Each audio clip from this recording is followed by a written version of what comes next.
नमस्कार, आदाब, सत श्री अकाल। दोस्तों, स्वागत है आप सबका मेरे YouTube चैनल स्वप्निल जंक्शन पर। और मैं आशा करता हूं कि आप सभी स्वस्थ और सुरक्षित होंगे। दोस्तों, आज है 5 तारीख और आज उत्तर प्रदेश में आप कह सकते हैं कि जो अंतिम चरण का चुनाव बचा है, अंतिम चरण का जो ये मतदान बचा है, जो कि 7 तारीख को होगा, तो उसके लिए आज यानी 5 तारीख को चुनाव प्रचार समाप्त हो गया। यानी अब आप कह सकते हैं कि एक दिन का ब्रेक है और फिर इसके बाद उत्तर प्रदेश विधानसभा चुनाव वर्ष 2022, इसके जो ये 7 चरण हैं, इसका मतदान संपन्न हो जाएगा और परिणाम 10 तारीख को आएंगे। पिछले लगभग 1 महीने से, या अगर मैं पिछले 10 दिन को अगर मैं हटा दूं, तो इससे पहले के जो 20 दिन थे या फिर तकरीबन उसके पहले के आप 2-2.5 महीने अगर आप उठाएंगे, तो आप देखेंगे कि लगातार न्यूज़ चैनल्स पर, समाचार पत्रों में विश्लेषण हुआ, किसकी हवा है, तमाम बातें आई, किसकी कितनी सीटें आ सकती हैं, ओपिनियन पोल, अब एग्जिट पोल की शुरुआत हो जाएगी। तो हर कोई अपने अपने तरीके से विश्लेषण कर रहा है, हर कोई अपने अपने तरीके से आकलन कर रहा है कि आखिर कौन सी पार्टी आएगी। और अभी तक ये जो 6 चरणों के जो मतदान हुए हैं, जो 6 फेजेस की ये जो वोटिंग हुई है, इसमें हर फेज में एक चीज देखी गई है कि 2017 की तुलना में वोटिंग परसेंटेज हर चरण में गिरा है। और मुझे ऐसा लगता है कि अगर 6 के 6 चरणों में अगर वोटिंग परसेंटेज कम हुआ है पिछले विधानसभा चुनाव की तुलना में, तो फिर कोई अपवाद नहीं होना चाहिए अगला चरण भी। लेकिन यहां पर एक ऐसा पक्ष है जिस पर आज की ये वीडियो आधारित है दोस्तों, और मैं आपसे विनती करना चाहूंगा कि आप इस वीडियो को अंत तक जरूर देखिएगा और खुद से ये सोचिएगा कि यार आखिर ये हमारे देश की राजनीति को हो क्या क्या है।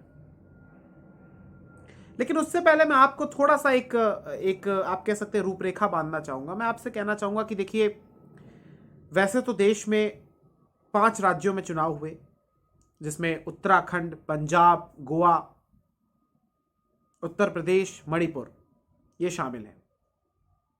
और अब बस उत्तर प्रदेश ही ऐसा राज्य बचा है जहां पर एक चरण का मतदान बचा है, बाकी सब जगह संपन्न हो चुका है। लेकिन आपने ये जो 4 राज्य हैं उत्तर प्रदेश को छोड़कर, वहां पर इस प्रकार के भाषणों को नहीं सुना होगा।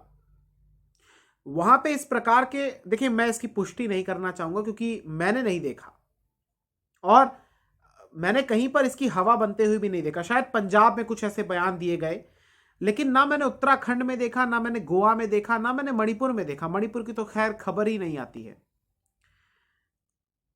तो विवादित बयान, या आप कह सकते हैं व्यक्तिगत तौर पर आक्षेप लगाना, अभद्र टिप्पणियां करना, अश्लील बातें कहना, आपत्तिजनक बातें कहना, वो बातें कहना जो द्व्यर्थी हो, इसका एक नया ट्रेंड स्थापित हुआ है इस उत्तर प्रदेश के चुनाव में। और यहां पर मैं एक बात स्पष्ट करना चाहूंगा दोस्तों आपसे कि अगर कोई आपसे कहे कि पहले के चुनाव में क्या होता था, तो फिर मैं उनसे सिर्फ इतना कहना चाहूंगा कि हम क्यों पहले से कंपेयर करें, या फिर हम क्यों इस गलती को छुपाने के लिए हम पिछले अतीत का सहारा लें कि यार पहले ऐसा होता था तो अब में क्या नई बात है। मैं क्यों कह रहा हूं, क्योंकि मैं आपको बताता हूं। देखिए, उत्तर प्रदेश का चुनाव जो है 7 चरणों में आयोजित हुआ, 403 कुल विधानसभा की सीटें हैं और कहा जाता है कि भाई दिल्ली का रास्ता लखनऊ से होके जाता है और इस बार तो बात लखनऊ की है। तो लखनऊ तक जाने के लिए उत्तर प्रदेश के भीतर जो आप कह सकते हैं कि 6 हिस्से हैं अगर आप कहें, जिसमें पश्चिम उत्तर प्रदेश आता है, जिसमें रुहेलखंड आता है, जिसमें अवध आता है, जिसमें बुंदेलखंड आता है, जिसमें पूर्वांचल आता है, जिसमें ब्रिज का क्षेत्र आता है। तो ये जो तमाम क्षेत्र हैं, इनके अलग अलग क्षेत्रीय संतुलन है, यहां पर अलग अलग जातिगत संतुलन है, समीकरण है।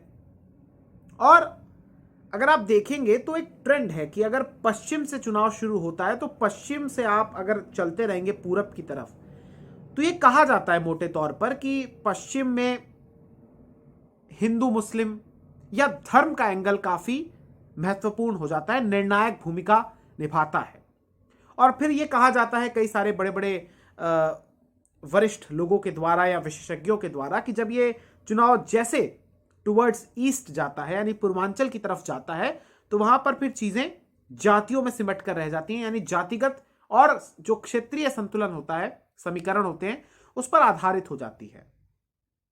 खैर, बात आज की इस वीडियो में मैं फिर से एक बार दोहराना चाहूंगा कि मैं किसी भी प्रकार की कोई एग्जैक्ट पोल या एग्जिट पोल, जिसको आजकल कहते हैं कि एग्जैक्ट पोल नहीं होता है, लेकिन एग्जिट पोल नहीं कहूंगा मैं ये बताऊंगा आपको कि कौन सी पार्टी कौन सी कितनी सीटें जीत रही है, या वर्चस्व किसका रहेगा, या जो दिख रहा है वही होता हुआ रहेगा, या फिर कोई साइलेंट वोटर है या स्विंग वोटर है, महिला वोटर्स किस तरफ जाएंगी, कौन सी फला जाति के लोग कहाँ जाएंगे, या फिर अगर कोई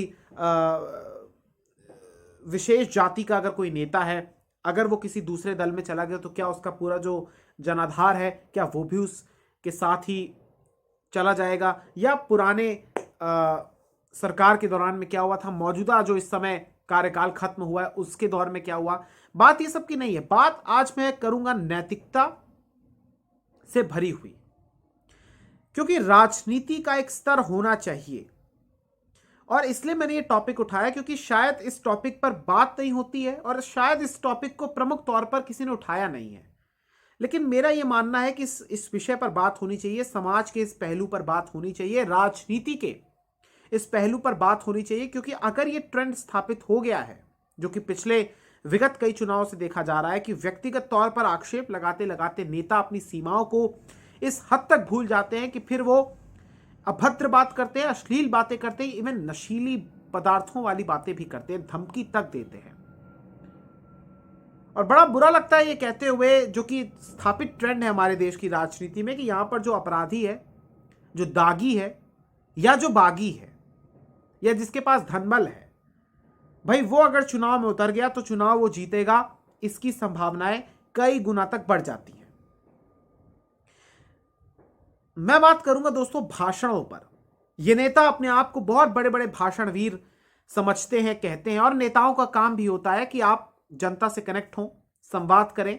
उसके लिए बहुत आवश्यक होता है, सबसे अनिवार्य होता है कि भाई आपके पास अच्छा भाषण देने की क्षमता हो, कनेक्ट कर सकें आप।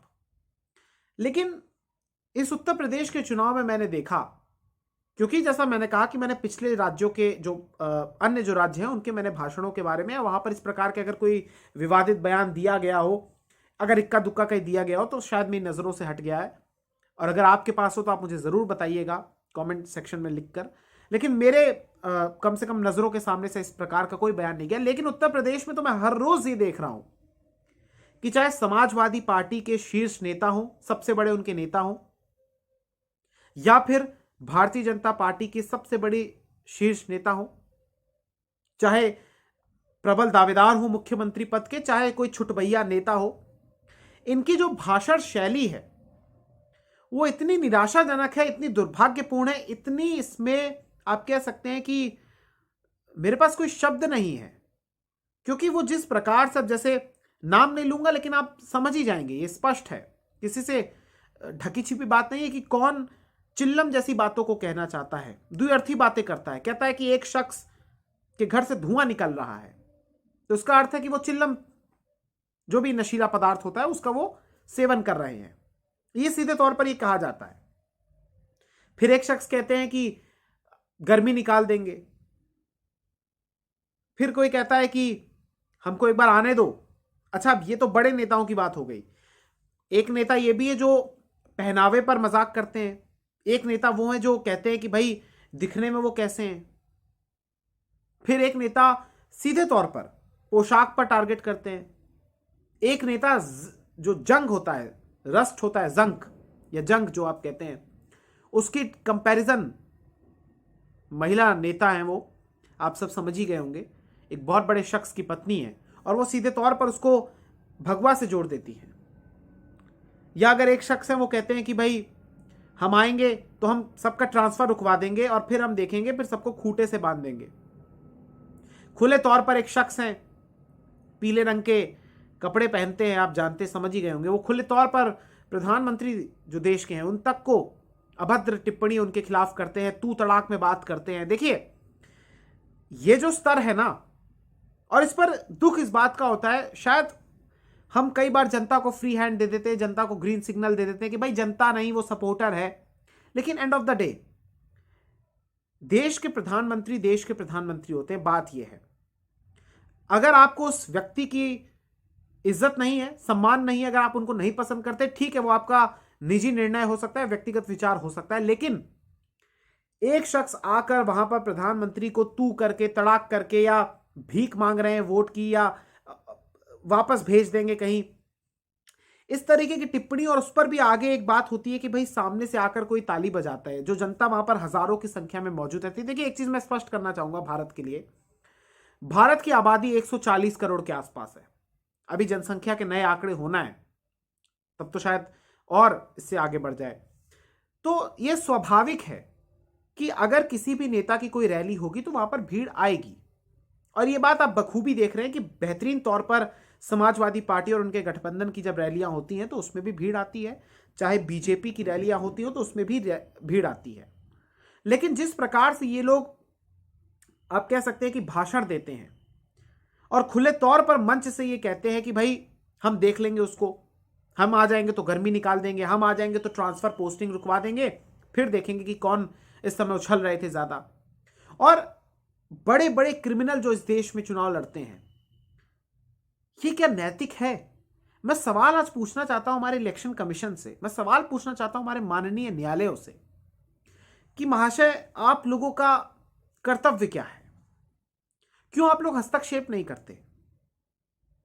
राजनीतिक दलों के पास तो स्पष्टीकरण होता है इस बात का कि वो क्यों फला कैंडिडेट को उतार रहे हैं, उसमें फिर वो जातिगत आधार को लेते हैं ध्यान में, कभी वो धनबल को लेते हैं, कभी वो कहते हैं कि भाई एक आपराधिक छवि है या फिर इसका दबदबा है तो हम इसको अपनी पार्टी में देंगे क्योंकि ये विनिंग कैंडिडेट है।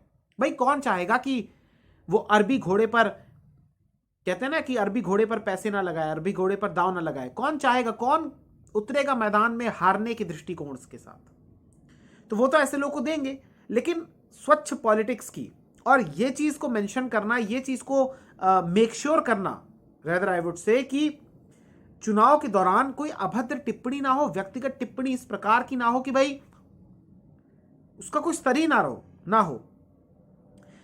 ये चुनाव संपन्न हो गए, आप ये मानकर चलिए, अब नतीजे आने हैं, एक चरण का मतदान रह गया है, लेकिन फिर उसके बाद वो चीजें जहन में रह जाती हैं। हमने पश्चिम बंगाल में देखा किस प्रकार से अभद्र टिप्पणियां दोनों तरफ से की गई, चाहे टीएमसी हो, चाहे भाजपा हो, चाहे कोई अन्य पार्टियां हो।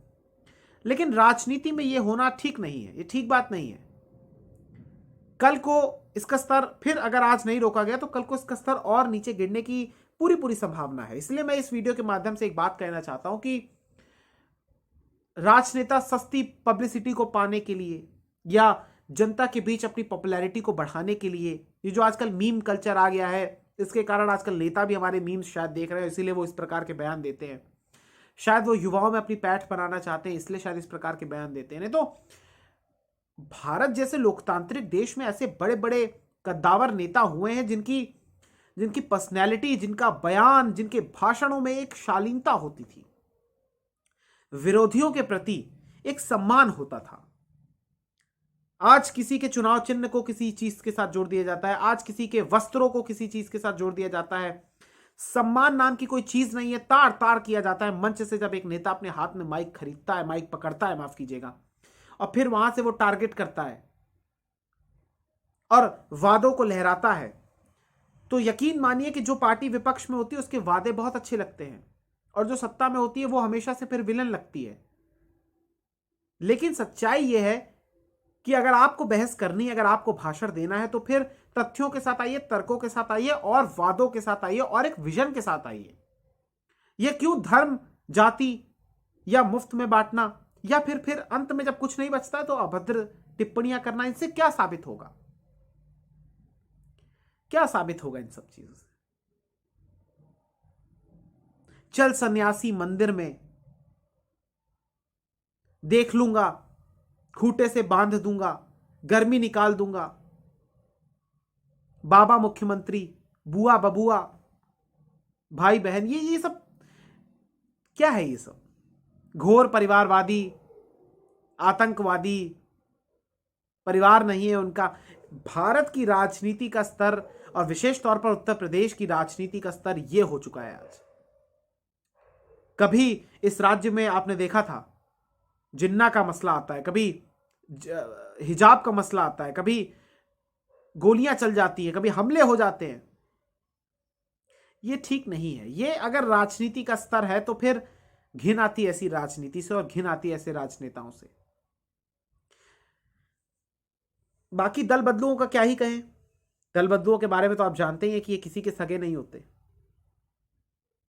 बहरहाल कौन सी पार्टी जीतेगी ये तो 10 मार्च को पता चलेगा, लेकिन हां, इस विषय पर बात करना जरूरी है। और आपके लिए मंथन के लिए मैं गुंजाइश छोड़ रहा हूं कि भाई जरूर सोचिए उन लोगों के बारे में कि जो उनकी भीड़ में ऐसी आपत्तिजनक बातों पर, ऐसी भाषाओं पर, ऐसे भाषणों पर तालियां बजाते हैं। और उन नेताओं का स्तर सोचिए आप क्या है कि वो व्यक्तिगत आक्षेप नहीं लगाते हैं बल्कि बेइज्जत करते हैं। और सम्मान होना चाहिए, भले ही कोई विरोधी हो तो भी। शायद भारत की राजनीति का यही एक कह सकते हैं कि एक अनोखा सच होना चाहिए। लेकिन अब भारत की राजनीति में भी ऐसे आडंबर आ चुके हैं कि वाकई में इन लोगों को नेता कहना मुनासिब नहीं है। ये गुंडे हैं और ये सब हैं, हर जगह हैं ये लोग। इस तरीके की भाषा का प्रयोग करके क्या साबित करते हैं? चंद तालियों के लिए क्यों अपना स्तर गिरा रहे हैं? विवादित बयान देकर अगर जनता के मन में, जनता के दिल में जगह बन जाती है, बनाई जा सकती है, तो शायद इससे ज्यादा दुर्भाग्यपूर्ण कोई बात नहीं हो सकती। खैर, विषय पर बात करना जरूरी था इसलिए मैंने उठाया ये विषय। बहुत बहुत शुक्रिया, बहुत बहुत धन्यवाद। जय हिंद, जय भारत, वंदे मातरम, इंकलाब जिंदाबाद, सत्यमेव जयते। नमस्कार।